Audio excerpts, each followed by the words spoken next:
O segredo do martelo de um tubarão. O maior pescoço desde os dinossauros. Toda forma na natureza, não importa o quanto bizarra ela possa parecer, evoluiu como resultado da luta pela sobrevivência. Suas cabeças são tão estranhas. O mais estranho de tudo, corredores de duas pernas inigualáveis que conquistaram o mundo. Os humanos têm uma forma peculiar. Nenhum outro animal tem nada sequer parecido. Como chegamos à forma que temos hoje? Agora, em Evolução. A história da sobrevivência. Evolução. No princípio, 3,5 bilhões de anos atrás, a forma de vida era uma célula única. Mas com a evolução das formas de vida e o surgimento dos primeiros animais primitivos, o aspecto que essas formas de vida assumiram, em grande parte, determinou se elas viveriam ou morreriam. A forma é uma parte muito importante do que o animal é. Ela influencia o modo como ele interage com seu ambiente, o modo como interage com outros organismos, com sua própria espécie e com outras espécies. A forma é uma grande coisa. Hoje, os animais têm tantas formas diferentes que, observando todas elas, cada uma parece ser mais estranha e ilógica que a outra. Há muitos animais realmente estranhos no mundo. Você já viu um pangolim? Sabe que eles são bem estranhos. Já viu um morcego de cara enrugada? Eles são uma loucura. Tem também os tamanduás bandeira, todo tipo de animais estranhos no mundo. Contudo, cada um desses corpos estranhos evoluiu por um simples propósito: sobrevivência. E poucas espécies se desenvolveram tanto quanto os tubarões. 400 milhões de anos atrás, os tubarões evoluíram. Primeiro em várias formas diferentes. Mas assim que seus corpos lustrosos como torpedos se desenvolveram com mandíbulas inferiores recuadas, eles se tornaram predadores dominantes. Tendo sucesso nessa forma, mudaram pouco desde então. Então por que 20 milhões de anos atrás, um novo tipo de tubarão apareceria para sobreviver até agora? O tubarão martelo, cuja estranha forma desafiaria os cientistas até hoje. Nos manguezais da Flórida, o biólogo marinho Steve Kajiura busca tubarões martelo pela ciência. Ele está do lado direito do barco. Ele localizou um filhote, mas quando totalmente crescido, o tubarão martelo pode chegar a 6 metros, com cabeças que podem chegar a um total de 1,21 m de largura. O que temos aqui é um cação-martelo. Ele é da espécie dos tubarões martelo. E esse é o tubarão martelo de cabeça menor. Kajiura pega tubarões martelo na natureza para testá-los em seu laboratório, procurando pistas para explicar como essas criaturas de formas estranhas, somando apenas 3% de todos os tubarões, puderam evoluir e sobreviver. Os primeiros tubarões martelo apareceram há uns 20 ou 25 milhões de anos. Talvez 5% do total da história evolucionária dos tubarões. Então, os tubarões martelo são mesmo os mais novinhos do pedaço. Primeiro, os biólogos ficaram perplexos tentando entender o sentido de uma cabeça tão peculiar. Há várias teorias. O tubarão martelo pode usar seu crânio para deter arraias tempo suficiente para devorá-las em pedaços. Outra teoria aponta sua maniabilidade e rapidez, argumentando que ele poderia usar sua cabeça como o piloto de um caça usa a asa para caçar a presa mais esquiva. Kajiura tem uma ideia diferente. Todo animal, inclusive os humanos, liberam uma minúscula carga elétrica quando seus corações pulsam ou seus músculos se contraem.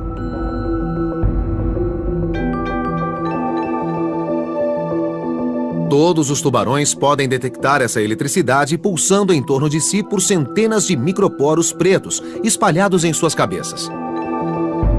Tubarões dependem desses eletroreceptores para encontrar criaturas no fundo do mar, mesmo quando estão camufladas ou completamente inertes. Kajiura acha que a forma diferente do tubarão martelo pode dar a ele uma vantagem na caça.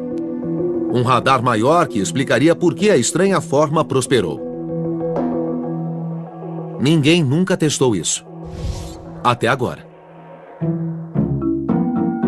Então temos um tanque grande com alguns cações martelo e um cação limão. O que eu vou fazer é pegar essa placa, colocar no fundo do tanque e você pode ver esses eletrodos saindo do centro desses 2 pontos. Eles se ligam a uma caixa estimuladora na superfície e eu vou poder ativar um desses 2 eletrodos e fazer os tubarões chegarem e morderem eles, como se fossem verdadeiras presas. A assistente de Kajiura acrescenta um aroma irresistível ao tanque. Peixes. O odor atrai um animal de longe. Ele faz com que o tubarão detecte um peixe sangrando e o rastreie de uma longa distância até que se aproxime.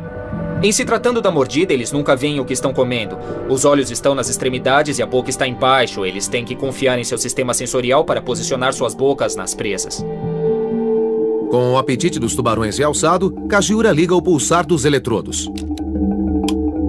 Estou passando uma corrente de apenas 8,8 microamperes. Esse estímulo é bem pequeno, mas ele simula o campo de eletricidade natural que um animal de verdade estaria produzindo. A corrente é tão baixa que um par de baterias duplas poderia mantê-la por 22 anos.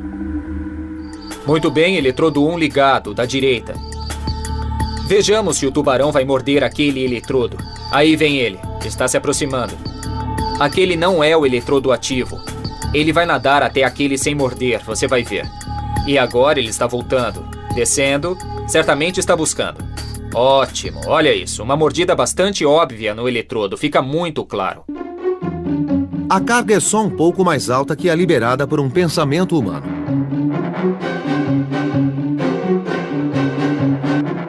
Ela é suficiente para deixar o tubarão martelo exaltado.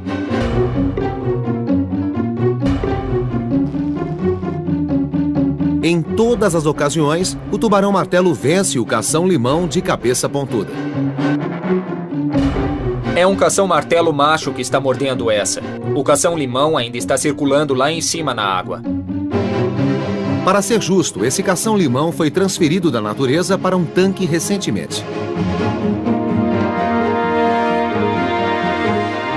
Mas mesmo na natureza, a forma dos tubarões martelo dá a eles uma vantagem. Se você passar pela praia com um detector de metais com uma espiral grande, vai cobrir bem mais áreas do que cobriria se tivesse uma espiral pequena. E só é necessário isso, uma pequena vantagem em relação a outro competidor que pode permitir que um organismo se sobressaia e seja bem-sucedido. Tubarões martelo também têm desvantagens. Eles não são tão rápidos quanto os outros tubarões. E suas cabeças crescidas impedem que eles capturem presas em locais estreitos. Mas a forma de sua cabeça, que apareceu primeiro como uma mutação genética, provou ser uma adaptação de sucesso. No futuro evolucionário, o número de tubarões martelo pode até crescer. O tubarão predatório evoluiu até a forma perfeita para o ataque. Mas e quanto à defesa? Como se sobrevive a uma investida num mundo de matadores? Essa estranha criatura era desconhecida até ser vista pela primeira vez por pescadores próximos à costa da Indonésia, na década de 90. Parecia um polvo, mas ele podia modificar sua forma num instante para parecer com qualquer animal à sua volta. A princípio, ninguém tinha ideia do que ele fosse. A primeira vez que o vi, eu fiquei pasmo. Não pode haver animal mais espetacular, é realmente o auge da esperteza. O biólogo Mark Norman foi o primeiro cientista a estudar essa criatura aparentemente sem forma. Ele a chamou de polvo invisível. O polvo invisível se faz passar por outro animal existente. Ele põe todos os seus tentáculos para trás do corpo e nada como um linguado venenoso, chamado Banded Soul. Em outros casos, se está sendo atacado, ele põe 6 tentáculos num buraco e ergue os outros 2 para parecer uma cobra marinha venenosa que tem listras ao longo do corpo.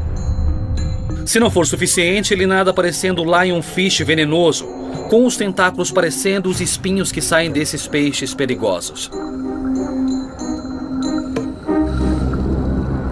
Até agora, sabe-se que o polvo invisível pode se fazer passar por 15 espécies diferentes. E Norman nem sempre sabe exatamente o que o polvo está fazendo. Ele observou esse imitador pelo fundo do mar, parecendo um peru com pernas humanas.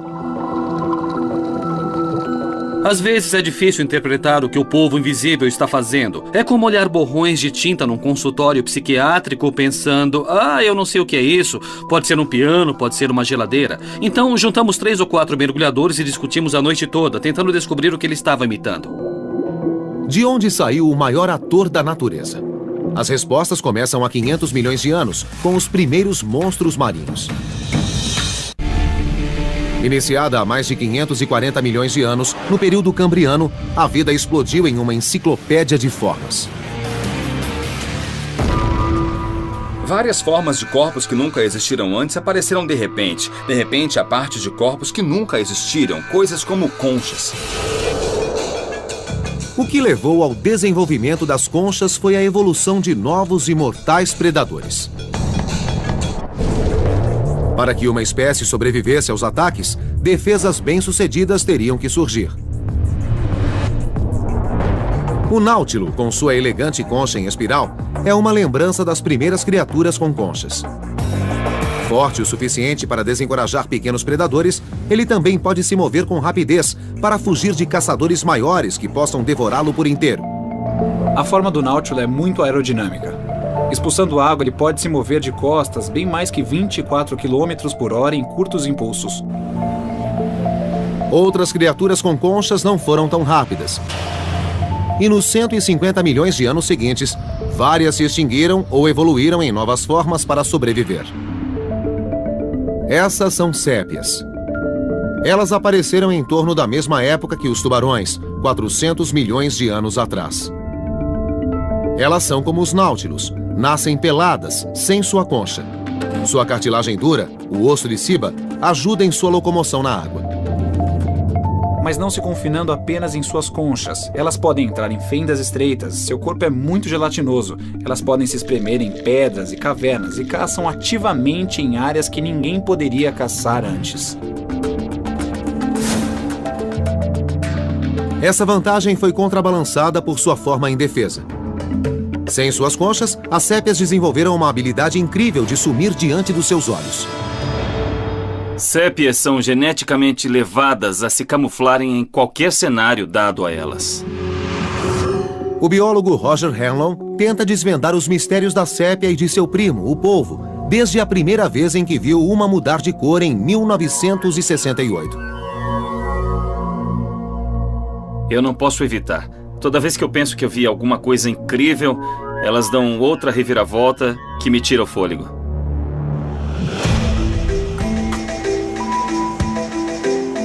Mesmo no laboratório, apresentada a um cenário bastante antinatural, um tabuleiro de xadrez, a sépia pode se adaptar. Agora eu vou escorregar o tabuleiro para o fundo. Lá vai. Passando. Então agora ela tem um novo cenário. Podemos olhar no monitor e vê-la mudar. Se você nunca viu nada parecido na natureza, a sépia impressiona à primeira vista quando muda de marrom para cinza em apenas alguns segundos, criando até um possível retângulo em suas costas. Ela vê os quadrados brancos do mesmo tamanho e isso desencadeia um padrão de mudança. Não é perfeito, mas é parecido o suficiente para enganar um predador. Cientistas sabem há tempos que a pele das sépias muda através de sinais de seu cérebro.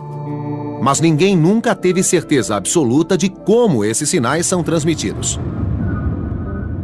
A teoria popular era de que seriam hormônios químicos no sangue. A equipe de Hanlon, fundada em pesquisas anteriores, descobriu que a resposta não era a química. Era a eletricidade.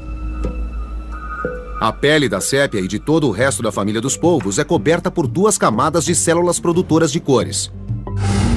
Os cromatóforos de cima são pigmentados de vermelho, amarelo e marrom. Os iridóforos, por baixo, não têm cor própria, mas podem aparecer como várias cores cambiantes e bruxuleantes, dependendo do ângulo da luz. Quando a sépia nada, seu cérebro lê a mudança de luz que passa pelo olho, desencadeando instruções elétricas para o sistema nervoso. Como os iridóforos mudam com a luz, as células da camada superior se ajustam na mistura de cores certa para se igualar. É incrível mesmo. É quase uma pele elétrica, no sentido de que há milhões dessas pequenas células pigmentárias no corpo e elas criam a ilusão de faixas e nuvens passando pela pele. O sistema inteligente da pele pode enganar um predador de duas maneiras: criando algo parecido com o cenário ou um padrão que torne irreconhecível a forma de uma sépia.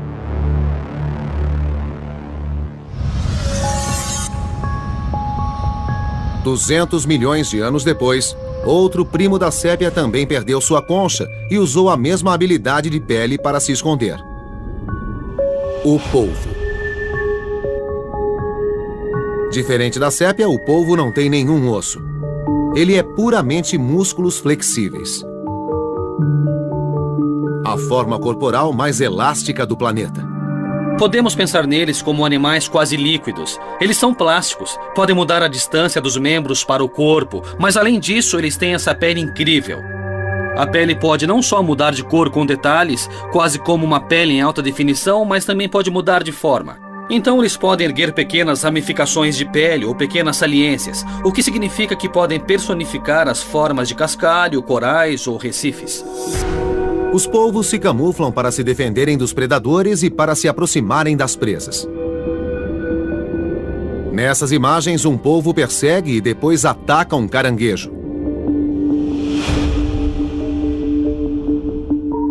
Como vimos, foi acrescentada uma habilidade importante ao recém-descoberto polvo invisível da Indonésia: a de não só se misturar ao cenário, como também de assumir a forma de predadores assustadores.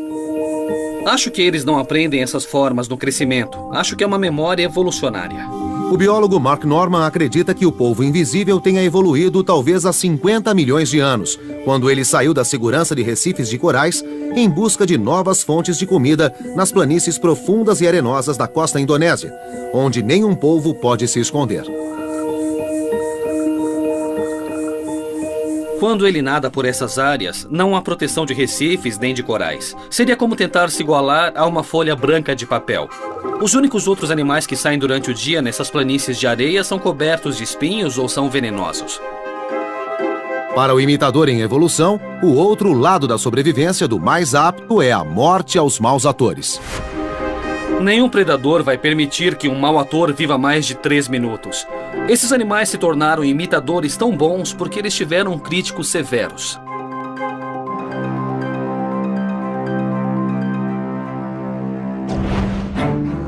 Com a vida no planeta começando no mar, havia uma nova fronteira ainda a ser conquistada.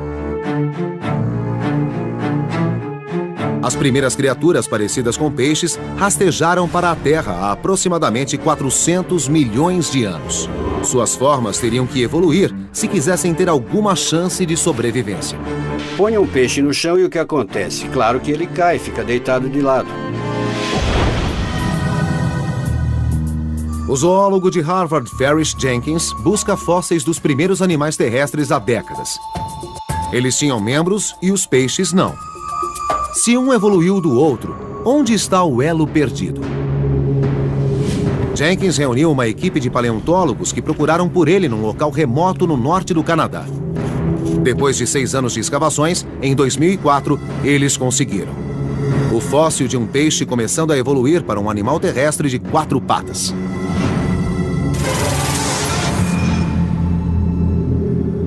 E percebemos que tínhamos encontrado algo que ninguém havia visto antes.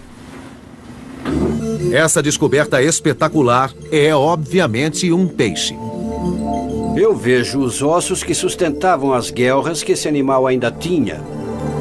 É um peixe, porque o corpo que tem preso à cabeça é todo coberto por escamas. Mas vire o fóssil e ele revela algo surpreendente. Pela primeira vez, era um animal vertebrado, com a separação distinta entre a cabeça e o corpo, que se chama pescoço. E para que serve um pescoço? A resposta é: para viver em terra. Nenhum peixe tem pescoço, só animais terrestres o têm. Claro que na água, um peixe pode guiar seu corpo inteiro e, portanto, sua cabeça em qualquer direção que quiser, e eles fazem isso com grande facilidade e desenvoltura. Mas um animal anfíbio, um animal que surgiu em terra, não pode mover o corpo tão rápido. E, na necessidade de comer, mover o aparelho de nutrição em direção à presa. Assim, um pescoço se torna crucial. Há uma revelação ainda maior no prolongamento dessa criatura estranha, encontrado separado do tronco do fóssil, mas perfeitamente preservado. Na ponta do membro há uma série de pequenos elementos chamados radiais. Há geralmente 8 deles e começam a aparecer bastante com dedos. Isso vai se tornar essencialmente uma mão. Aqui temos a primeira evidência da transformação da barbatana em braço. Esse é um elo perdido. A equipe criou um novo nome para sua incrível descoberta. Tiktaalik, uma palavra inuit para um peixe grande de superfícies. Há uns 375 milhões de anos, Tiktaalik rastejou do lodo e alterou para sempre a forma da vida na Terra. Aqui foi o início de nossas mãos, pés, pulsos e pescoços. Seus descendentes deram origem a todos os animais vertebrados terrestres que conhecemos hoje, incluindo as pessoas. Esse é o início de uma das maiores histórias evolucionárias de todos os tempos. Nas eras seguintes, os membros primitivos que ficaram primeiramente visíveis no Tiktaalik se desenvolveriam nos répteis, nas aves, nos anfíbios e nos mamíferos como nós. Mamíferos cujos corpos se esticaram, comprimiram e torceram em milhares de variações sobre o mesmo tema, todos na luta pela sobrevivência. Mamíferos como nós evoluíram primeiro há uns 125 milhões de anos. A forma geral de nosso corpo, depois de estabelecida, nunca mais mudou. Todos os mamíferos têm uma forma de esqueleto básica similar. Uma espinha dorsal, membros na frente, membros atrás, uma cabeça em cima e um rabo.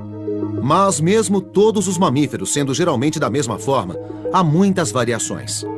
Algumas delas únicas e outras até estranhas. Essa é uma toupeira nariz de estrela, que tem esse nome por causa do órgão estranho de 22 pontos como uma estrela na frente de sua cara.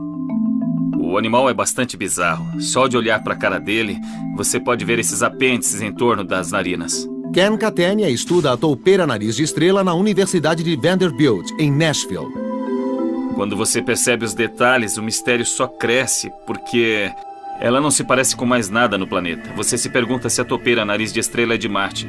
Como é que ela evoluiu? Apesar da estranha toupeira ter sido identificada há mais de 100 anos, cientistas nunca entenderam claramente seu propósito. Toupeiras são quase cegas. E uma teoria de longa data sugeria que o órgão estrelado cumpria uma função similar à da cabeça de um tubarão-martelo. Um radar que sentia seu caminho através de túneis e em direção às presas. Mas Ken Catania descobriu que a antiga teoria estava errada.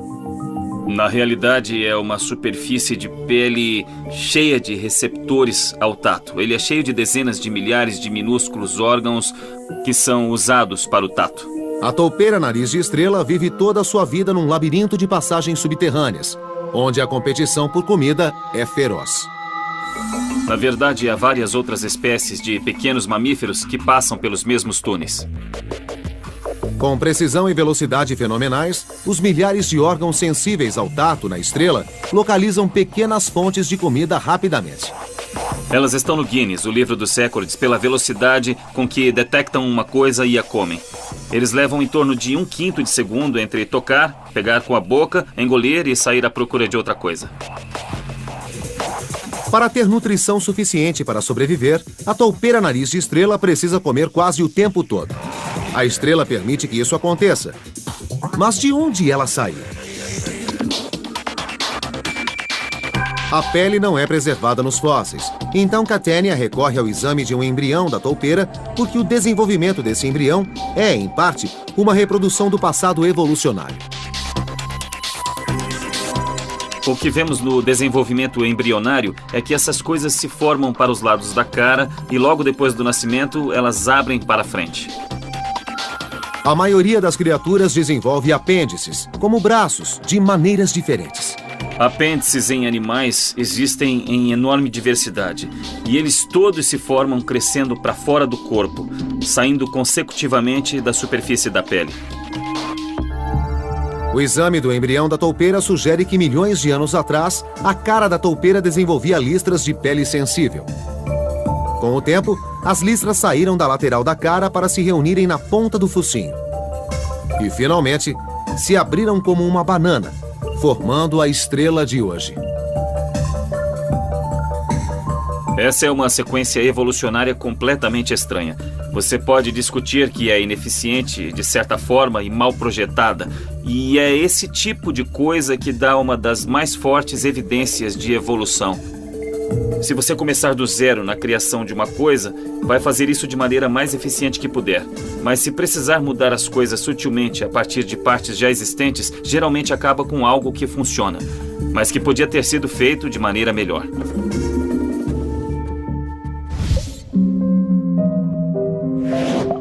Animais terrestres continuaram a se desenvolver de maneiras incomuns. Várias espécies evoluíram para voltar à vida na água. É a versão da natureza da readaptação.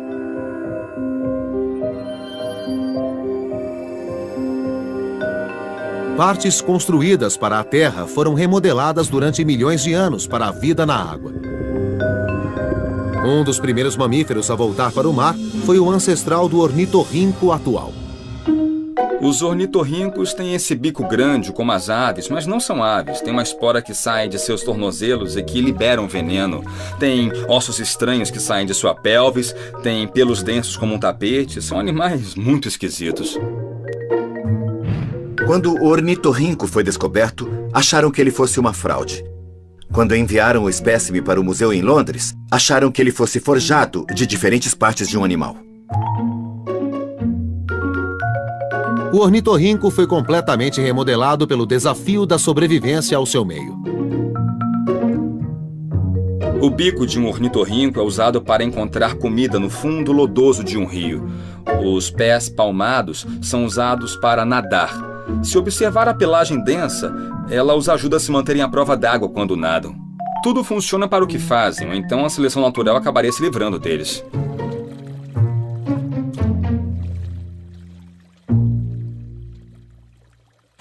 Outros mamíferos voltaram do mar mais recentemente e transformaram suas formas ainda mais radicalmente que o ornitorrinco. Esse mamífero, parecendo um cruzamento entre um cachorro, um rato e um cervo, voltou ao mar uns 40 milhões de anos atrás e transformou totalmente sua forma. O capitão Ahab sabia que estava caçando, na verdade, o cachorro Moby Dick?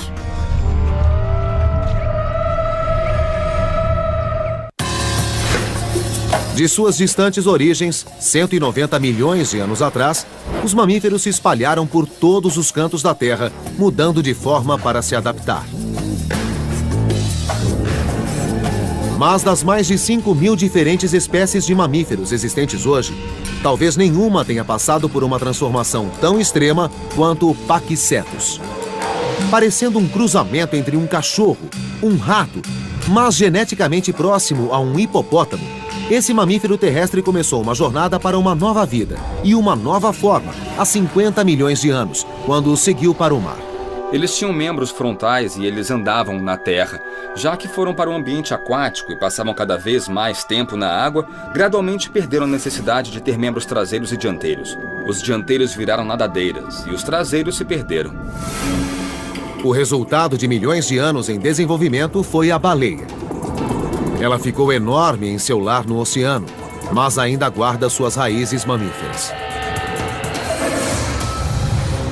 Baleias hoje continuam sendo mamíferos de sangue quente, respirando ar para os pulmões, dando leite aos filhotes através de gigantes glândulas mamárias e até tendo pelos.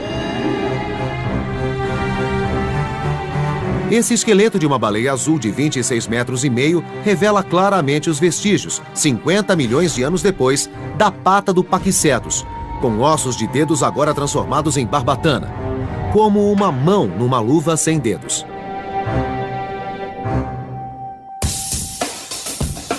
Enquanto baleias encontraram uma casa melhor no mar, a maioria dos mamíferos continuou em terra, e suas formas continuamente evoluem para se adaptarem ao ambiente. Uma combinação complexa de fatores molda suas formas, como o longo pescoço ainda misterioso da girafa. Darwin diz que as girafas têm pescoços longos porque se alimentam de folhas das copas das árvores. Mas seus pescoços não precisavam ser tão longos, senão nenhum filhote de girafa conseguiria se tornar um adulto. Deve haver alimentos em alturas menores. Então, por que o pescoço longo? Há 3 motivos conhecidos hoje para isso. Nico Solonias, professor de anatomia no Instituto de Tecnologia de Nova York, concorda que comer copas de árvores é um fator que afeta o pescoço das girafas. Para fazê-lo funcionar, a girafa evoluiu o coração mais poderoso da natureza.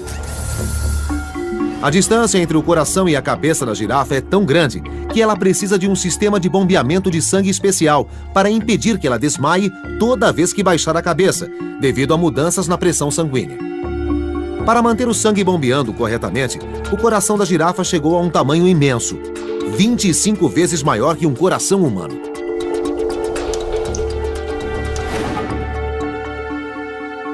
Em 2001, cientistas descobriram uma segunda vantagem que influencia o pescoço longo da girafa: a comunicação. Num gesto chamado de head throw, as girafas geralmente erguem a cabeça e mantêm a posição. O head throw é acompanhado por vocalizações graves demais para que humanos ouçam. São infrassons, também usados por elefantes e rinocerontes. E você pode perceber que outra girafa ouve porque ela vira a cabeça ou move as orelhas. Solonias diz que os pescoços longos podem ter evoluído há 8 milhões de anos, quando seus habitats estavam superlotados. Naquela época, na floresta e nas savanas, havia 3 ou 4 vezes mais espécies de animais do que há hoje. Por exemplo, havia 6 ou 7 espécies de zebras ao invés de só uma. Havia 7 ou 8 espécies de rinocerontes ao invés de uma, e havia muitos e muitos antílopes, então eram tempos muito barulhentos. Bem acima do barulho, as girafas tiraram vantagem de suas torres de celular evolutivas pessoais para receberem um sinal livre de interferências. E há um terceiro fator. Girafas usam suas cabeças como armas.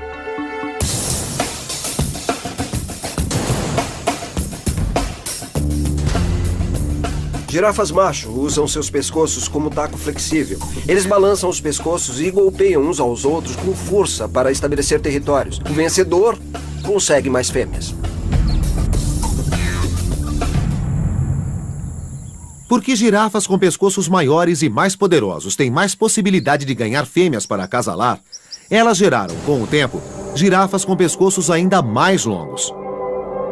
Mas com os pescoços longos veio o perigo. Os chifres das girafas foram um dia longos e pontudos, como os de seus primos antílopes. Quando a girafa usava sua estratégia de luta e o pescoço se alongava, os chifres podiam matar o oponente. O que acontece com os chifres é que vemos evidências evolucionárias de que eles ficaram mais grossos. Então não matam o oponente, porque apesar da luta ser muito boa, na evolução um indivíduo não mata outro indivíduo. Somente humanos fazem isso.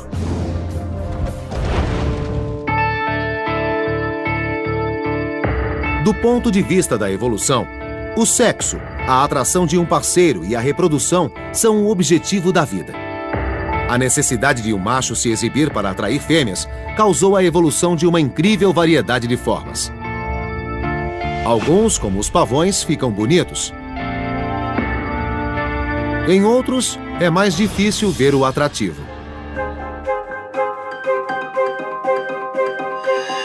Essa é a mosca diopsida. Apesar de parecerem antenas, isso é, na verdade, a cabeça do inseto.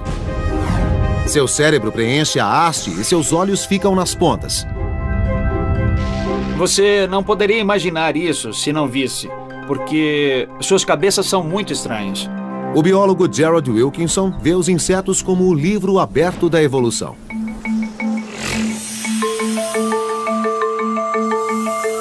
Insetos são ótimos organismos para se explorar formas e evolução, porque eles possuem uma inacreditável variedade de formas, com estruturas saindo de seus corpos, chifres estranhos saindo de suas cabeças. Em seu laboratório na Universidade de Maryland, Wilkinson cria várias moscas diopsidas. O tamanho das hastes dos machos varia, e Wilkinson descobriu que tamanho é documento.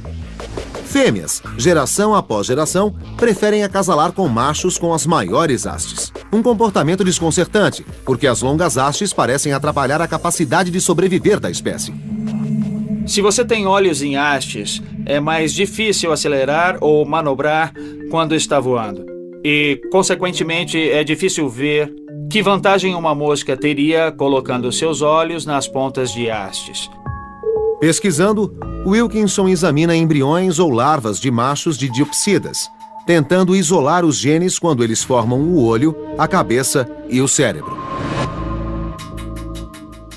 Para descobrir os genes que afetam a cabeça, temos que encontrar o tecido que se transforma em cabeça.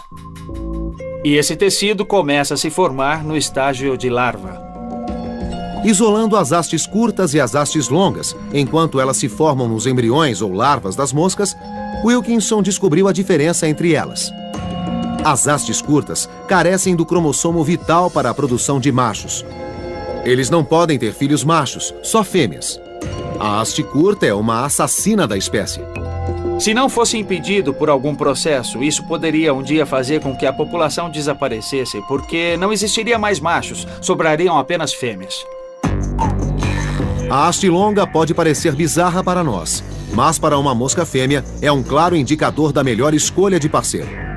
Longe da extinção, as diopsidas são um sucesso evolucionário, aparecendo em registros de fósseis como são hoje. Nos últimos 50 milhões de anos, sua estranha forma é a chave para seu sucesso.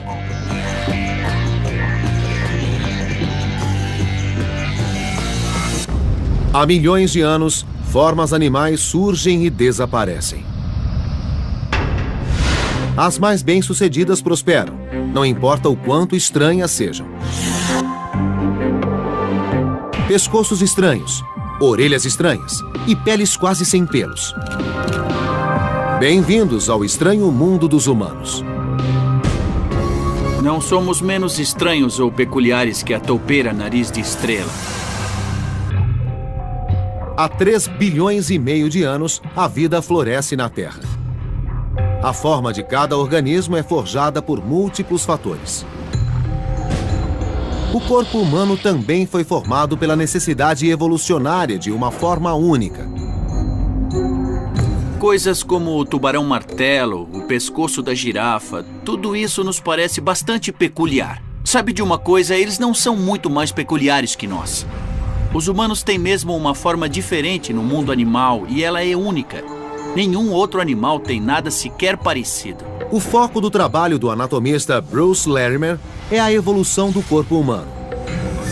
Ele acredita que fomos formados em grande parte como resultado de uma única mudança de comportamento em nossos ancestrais. Eles ficaram de pé. Estamos andando em pé há pelo menos 4,5 ou 5 milhões de anos. Somos bípedes de passo largo, o que quer dizer que nos apoiamos numa perna de cada vez. Há uma maneira bem diferente de nos locomovermos, e pelo que sabemos, nenhum mamífero, exceto nós e nossos ancestrais imediatos, tentou experimentar esse tipo de locomoção. Larimer acredita que os pré-humanos ficavam de pé para liberar as mãos para carregarem comida e facilitarem a alimentação dos menores.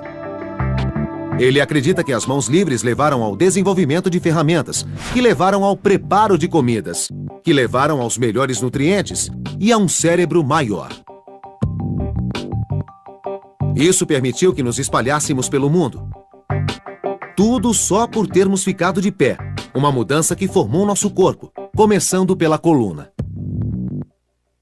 Esta é uma gorila fêmea. Você pode perceber que esta coluna é essencialmente reta. Para acomodar a biomecânica do andar, a coluna se transformou por milhões de anos numa sinuosidade de 4 curvas. Na parte inferior, nenhum outro mamífero tem lordose lombar. O motivo disso é que não podíamos bloquear o canal de parto. Para mantê-lo aberto, tivemos que manter o osso sacro inclinado, como ele é. Por causa disso, nossa cabeça ficaria para frente e não se poderia andar assim. Então tivemos que criar uma curva. Esta curva é que cria a entrada na parte inferior das costas. Fazendo isso, teríamos nosso tronco em cima dos quadris e não poderíamos nos equilibrar. Ficaríamos caindo para trás. Fizemos uma outra curva para a direção oposta, mas nossa cabeça ficaria muito para frente. Então, para balancear isso, pusemos outra curva aqui em nosso pescoço. Uma coluna longa e curvada, joelhos mais juntos que os quadris, um tronco fechado. Tudo isso é resultado de um esforço determinado durante milhões de anos para andar. Uma habilidade que ainda não é fácil. Você não aprende a andar direito até os 8 ou 9 anos de idade. Se você observar o andar de uma criança, ele não é como o de um adulto. Você leva um tempo para desenvolver esses caminhos neuromusculares que permitem que você faça isso. Outro exemplo é que crianças cegas não ficam em pé espontaneamente. Elas têm que ser ensinadas a ficar em pé. É um comportamento aprendido.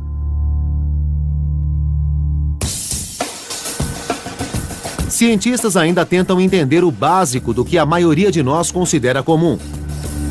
Desde 1990, cientistas e engenheiros no laboratório de robótica na Universidade Livre de Bruxelas, na Bélgica, tentam criar um robô com proporções humanas que possa andar livremente. Nosso corpo humano é uma máquina incrivelmente complexa. Temos mais de 600 músculos e não entendemos completamente como andamos e corremos. Por isso, construímos robôs com menos complexidade para tentar entender. Os resultados? Tivemos vários problemas. E geralmente o robô não dá certo. Os pés são pequenos. Então ele sempre corre o risco de cair. Enquanto a busca do homem por andar em pé influenciou a forma de seu corpo, algumas outras criaturas também decidiram andar em duas patas. Dinossauros, como o Tiranossauro Rex, também evoluíram para a locomoção em duas patas. E hoje, os descendentes dos dinossauros, as aves terrestres, fazem o mesmo. Capazes de velocidades de até 104 km por hora, o avestruz, que é bípede e não voa, é a ave que mais corre. Ele pode vencer predadores como leões com suas poderosas pernas compridas. E flamingos se alimentam em águas pantanosas em duas pernas, mantendo suas penas secas. Entre os mamíferos, os humanos têm outro companheiro bípede, o canguru. Cangurus são formados de um modo bastante estranho. Eles têm aqueles membros traseiros grandes e fortes, membros dianteiros pequenos, como os de um Tiranossauro Rex, e um rabo enorme. Quando se movem devagar, eles usam locomoção em 5 membros, andando com seus membros dianteiros e traseiros e com o rabo ao mesmo tempo. Mas quando querem ir muito rápido, suspendem os membros dianteiros e pulam, saltam, usando o rabo para manter seu centro de equilíbrio nos desertos da Austrália. A paisagem australiana é vasta e os pés grandes dos cangurus podem ter evoluído para ajudá-los a andar por ela. Cangurus evoluíram 50 milhões de anos dos marsupiais parecidos com gambás. Os primeiros animais parecidos com cangurus foram vistos há 30 milhões de anos. Há uns 25 milhões de anos, a evolução do canguru estava em seu curso. O movimento do salto depende de tendões elásticos nas pernas traseiras. Assim, o movimento exige muito pouca energia do canguru. Uma necessidade para a sobrevivência quando se tem que atravessar áreas imensas de terra. Para os cangurus é tudo uma questão de estamos sem comida, vamos dar uma volta, aí percorrem 100 quilômetros para buscar um novo fornecimento de comida. A forma dos cangurus evoluiu para ser perfeitamente adaptada ao seu meio. Senão, ele não teria sobrevivido. E enquanto saltar pode ser a maneira mais eficiente de um mamífero viajar a pé, não é provável que outras espécies sigam o exemplo do canguru. Não é como se os cavalos vissem como os cangurus fazem e decidissem apontar a evolução nesse sentido, se livrando da maneira como correm, começando a pular com os membros traseiros. Não é assim que a seleção natural funciona. De certa forma, foi a sorte que possibilitou que os cangurus se predispusessem a começar a usar essa locomoção por saltos. Mas agora que eles a têm, se movem mais economicamente que qualquer outra criatura.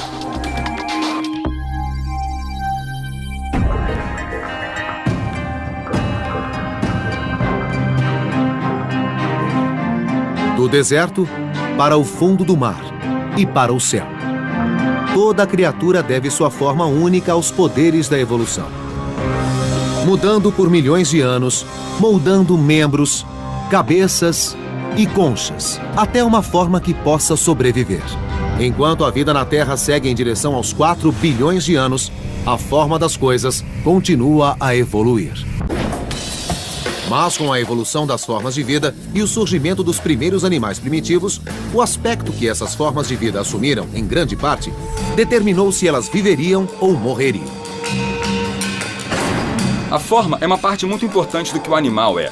Ela influencia o modo como ele interage com seu ambiente, o modo como interage com outros organismos, com sua própria espécie e com outras espécies. A forma é uma grande coisa. Hoje, os animais têm tantas formas diferentes que, observando todas elas, cada uma parece ser mais estranha e ilógica que a outra.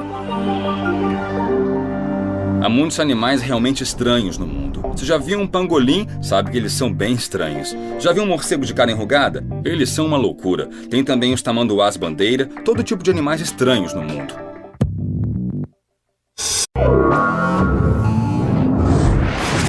O segredo do martelo de um tubarão. O maior pescoço desde os dinossauros. Toda forma na natureza, não importa o quanto bizarra ela possa parecer, evoluiu como resultado da luta pela sobrevivência. Suas cabeças são tão estranhas. O mais estranho de tudo, corredores de 2 pernas inigualáveis que conquistaram o mundo. Os humanos têm uma forma peculiar. Nenhum outro animal tem nada sequer parecido. Como chegamos à forma que temos hoje? Agora, em Evolução. A história da sobrevivência. Evolução.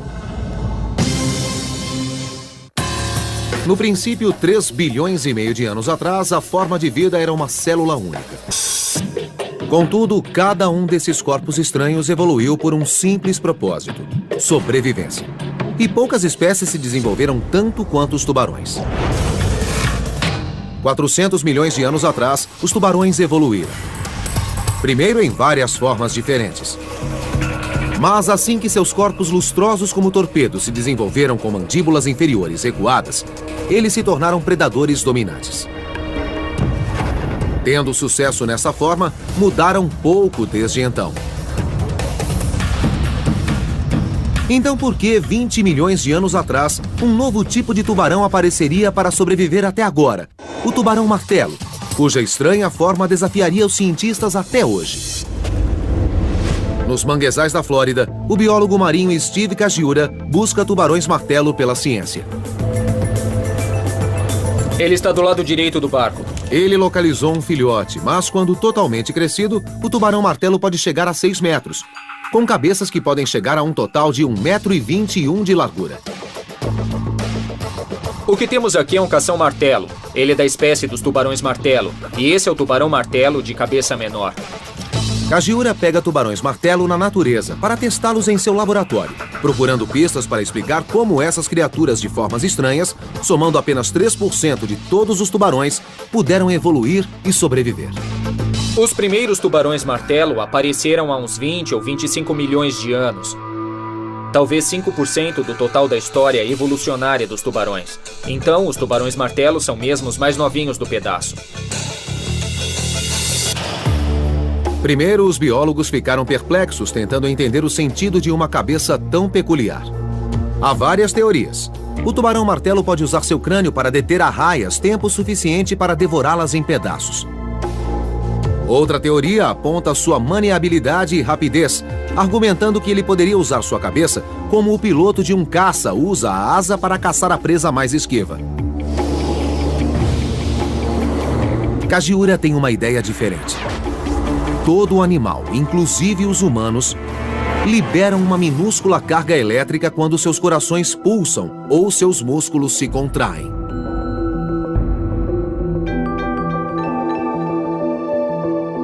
Todos os tubarões podem detectar essa eletricidade pulsando em torno de si por centenas de microporos pretos espalhados em suas cabeças.